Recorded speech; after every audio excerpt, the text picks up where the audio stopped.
జగిత్యాల జిల్లా కేంద్రంలోని BRS party కార్యాలయంలో కార్యకర్తలకు, నాయకులకు ఎస్ఐఆర్ అవగాహన కార్యక్రమంలో పాల్గొన్న ఎమ్మెల్సీ రమణ, ప్రతి ఒక్కరి సర్ఫారంలో వివరాల నమోదు పార్టీ నాయకులు కార్యకర్తలు పూర్తి చేసేందుకు సహకరించాలి. ప్రతి ఓటరును కలిసే అవకాశం సద్వినియోగం చేసుకోవాలి. ఓటరును కలుసుకోవడంలో నాయకులు కార్యకర్తలు చొరవ చూపుకోవాలి. ఎస్ఐఆర్లో నిజమైన ఓటరు ఓటు హక్కు కోల్పోకుండా వారి హక్కులు కాపాడేందుకు బీఆర్ఎస్ పార్టీ మాత్రమే కృషి చేస్తుంది. శిక్ష గురించి చెప్పినటువంటి మాట కూడా చెప్పలేదు కనుక అనవసరంగా రెండో ఓటు రాయించుకొని ఇబ్బంది పడద్దు ఎవరు కూడా అనేటువంటిది తిరిగి మళ్ళీ మనం బాధపడడం జరుగుతుంది. 24 జూలైలోగా 80% నింపించేసేయాలి. కానీ ఈ రోజు నుంచి ఒక టార్గెట్ పెట్టుకున్నాం.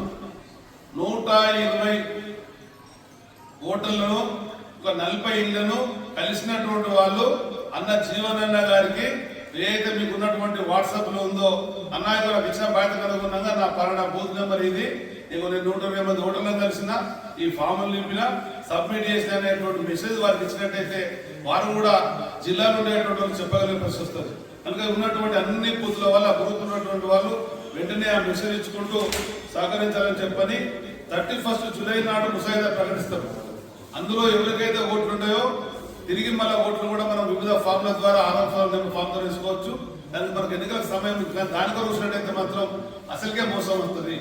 మొదలున్నటువంటి ఓటుకు మనకు మరణిపురం పెరుగుతుంది కనుక మనకు ఓటుకు మధ్య అనుసంధానం కనుక ఇది ఒక విషయం ఆలోచించాలని చెప్పని కోరుతూ, మీకేమైనా ఇబ్బందులున్నా ఏదైనా అవసరం ఉన్నా మా దగ్గర మా సోదరుడు గుండెటి శ్రీ గారు నెంబర్ ఇస్తా, మీరు నిర్మాణానికి ఫోన్ చేయండి.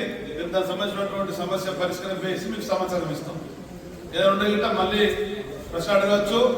దానికి అనుగుణంగా ముందు నాకు నేను వచ్చిన సమాచారానికి అనుగుణంగా మన రాయందర్పై ఇద్దరు మనుషులను పెట్టినట్టుగా ఫామ్లు నింపిస్తున్నట్టుగా నాకు అది ఒక సమాచారం వచ్చింది. ఒక అకౌంట్ అకౌంట్ అయితే వారు ఏ విధంగా చేయగలుగుతున్నారో అది కూడా మనకు తోడ్పడేస్తుంది. ఒక్కొక్కరు చేస్తుంటుంటే మిగతా అన్వయించుకోవచ్చు.